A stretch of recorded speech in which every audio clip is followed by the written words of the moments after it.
This story is called The Passover Parrot. Are you sitting comfortably? Then I'll begin.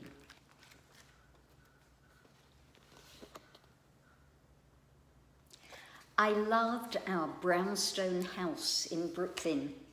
It had a large, homey kitchen and lots of room upstairs. Best of all was the big backyard with the tall oak tree that shaded us from the summer sun. My brothers Joey and Saul and I loved to play there, especially in the springtime.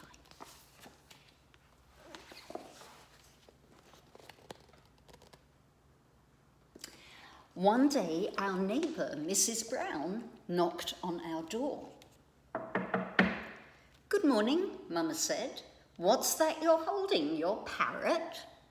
"Yes, Mrs. Cohen. I'm moving. Would you like to keep him?" She noticed me tugging at Mama's skirt and pushed the cage into my hand. "For you, Lily, a present."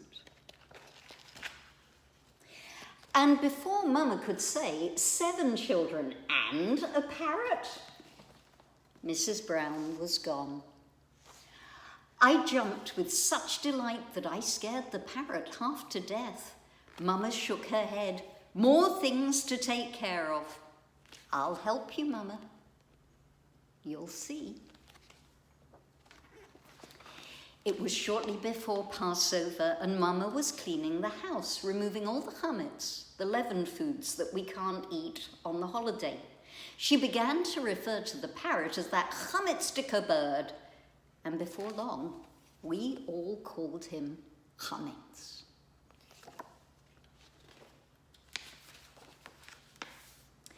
Can you say the 4 questions in Hebrew Papa asked me a few days before the Seder? His smile seemed to say it's okay if you can't, but Joey was old enough to ask them in English, so I made up my mind to learn them in Hebrew. "Mama, will you listen to me say the 4 questions?" I asked, but Mama was too busy. "Ask Joey to listen to you." I asked Joey. "Why me?" he said.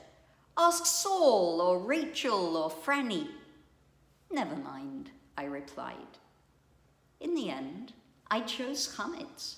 He was never too busy to listen. In fact, he loved it when I practiced. "Ma nishtana halayla hazeh." And chametz repeated in his parrot squeaky voice, "Ma nishtana halayla hazeh." "Mikol haleilot," I continued. "Mikol haleilot," squeaked the parrot. Would Papa be surprised? I could hardly wait for the Seder. At last the day came. David and Franny helped Mama in the kitchen. Rachel and Saul set the table. Joey, Becky and I checked everything was in order. "Haggadot?" Joey asked. "Check," I said. Charo said. Becky said, sampling some. "Wine? Enough for every cup, and Elijah's too," Papa called from the kitchen. Here we are, the Seder is nearly ready.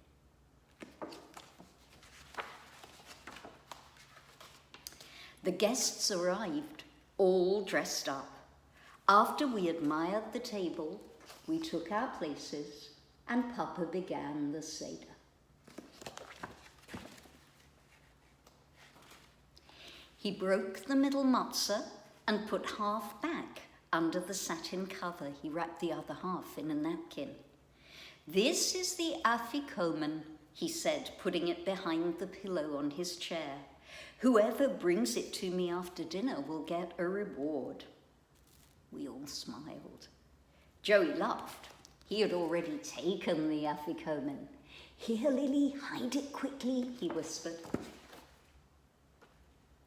I snatched the napkin with the afikomen and ran upstairs to my bedroom.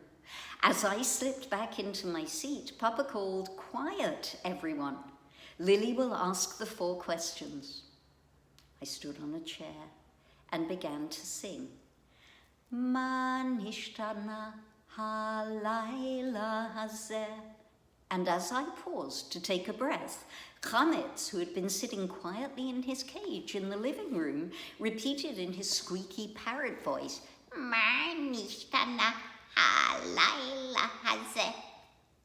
All eyes turned to Chametz. I tried to continue. Mikol haleilot.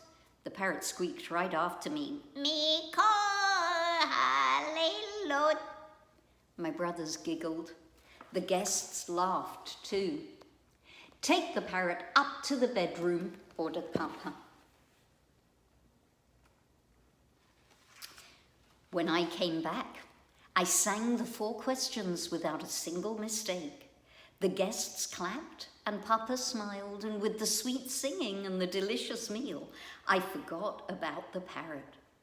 At last, Papa called for the afikomen so that we could finish the Seder. Joey, do you have it? No, Papa. Saul, do you have it? No, Papa. Lily? Yes, Papa. May I have the afikomen, please? I ran to my bedroom, but there was no afikomen. I looked under the table and under the bed.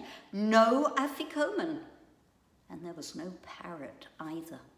The cage door was wide open and Chametz was gone. I sat down on the floor and began to cry. Papa sent Joey and he searched too. Then came Saul. In a minute he knew exactly what had happened. Follow me, he said. Joey and I followed him down the stairs, through the kitchen and out the back door into the yard. There was Chametz, perched on a branch of our tall oak tree, holding the afikomen tightly in his beak. Somebody has to climb the tree, said Saul. You better go, said Joey. I might tear my new pants. No, don't go, I said. Just let me talk to Chametz. Then, at the top of my lungs, I sang as loudly as I could.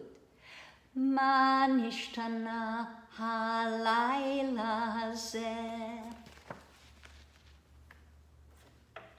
Chametz couldn't resist.